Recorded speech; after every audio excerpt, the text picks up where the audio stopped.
Deal ആരോപണത്തിൽ മുഖ്യമന്ത്രിക്കെതിരെ ആരോപണം കടുപ്പിച്ച് പ്രതിപക്ഷ നേതാവ് വി.ഡി. സതീശൻ. എസ്.ഡി.പി.ഐ, പി.ഡി.പി, ആർ.എസ്.എസ് പിന്തുണയിൽ മുഖ്യമന്ത്രിക്ക് മൗനം.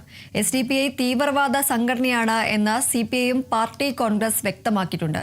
അത് മുഖ്യമന്ത്രി കാറ്റിൽ പറത്തിയെന്നും സതീശൻ ആരോപിച്ചു.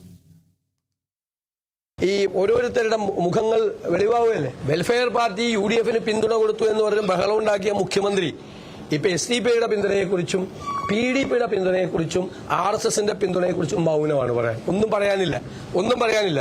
ഞാൻ മുഖ്യമന്ത്രി വായിച്ചില്ലെങ്കിൽ ഞാൻ അദ്ദേഹത്തിന് അയച്ചുതരാം. പാർട്ടി കോൺഗ്രസിലെ ആ ഖണ്ഡികയെ ഞാൻ അയച്ചുതരാം. എസ്.ഡി.പി.ഐ തീവ്രവാദ സംഘടനയാണെന്ന് CPM പാർട്ടി കോൺഗ്രസ് പ്രഖ്യാപിച്ച അവരുമായി കൂട്ടുചേർന്നാണ് മുഖ്യമന്ത്രിയുടെ നേതൃത്വത്തിൽ, പിണറായി വിജയന്റെ നേതൃത്വത്തിൽ ഈ തെരഞ്ഞെടുപ്പിൽ മത്സരിക്കുന്നത്. കാപട്യമോ നിന്റെ പേരാണോ പിണറായി വിജയൻ എന്ന് ചോദിക്കേണ്ട സ്ഥിതിയിലേക്ക് വരികയാണ്. തെരഞ്ഞെടുപ്പ് സർവേകൾക്കെതിരെ പ്രതിപക്ഷ നേതാവ് വി.ഡി. സതീശൻ. പുറത്തുവരുന്നത് ഭൂരിഭാഗവും പെയ്ഡ് സർവേകളാണ്.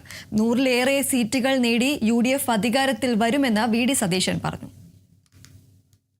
കേരളത്തിൽ തെരഞ്ഞെടുപ്പിനോടനുബന്ധിച്ച് പല തട്ടിക്കൂട്ടിയ സർവേകളും പുറത്തു വരികയാണ്. ഈ സർവേകളിൽ ഭൂരിഭാഗവും പെയ്ഡ് സർവേകളാണ്, പൈസ കൊടുത്തിട്ടുണ്ടാക്കിയിരിക്കുന്ന സർവേകളാണ്, ഒരു വിശ്വാസ്യതയില്ലാത്ത സർവേകളാണ്. ഇത് പാർലമെന്റ് ഇലക്ഷൻ അങ്ങനെ തന്നെയായിരുന്നു. യഥാർത്ഥത്തിലുള്ള ജനവികാരം പ്രതിഫലിക്കുന്ന സർവേകളല്ല. ജനവികാരം കൃത്യമാണ്. ഞങ്ങൾ എല്ലാ തെരഞ്ഞെടുപ്പിലും കൃത്യമായി ഞങ്ങൾ പറഞ്ഞിട്ടുണ്ട് എന്ത് സംഭവിക്കാൻ പോകുന്നതെന്ന്. ഈ കഴിഞ്ഞ 5 കൊല്ലത്തിനിടെ ഒരു തെരഞ്ഞെടുപ്പിലും ഞങ്ങൾ പറഞ്ഞത് അങ്ങോട്ടും ഇങ്ങോട്ടും മാറിയിട്ടില്ല. ഈ തെരഞ്ഞെടുപ്പിലും 100-ലധികം സീറ്റുമായി UDF ഐക്യ ജനാധിപത്യ മുന്നണി അധികാരത്തിലേക്ക് തിരിച്ചു വരും. ഒരു സംശയമില്ല.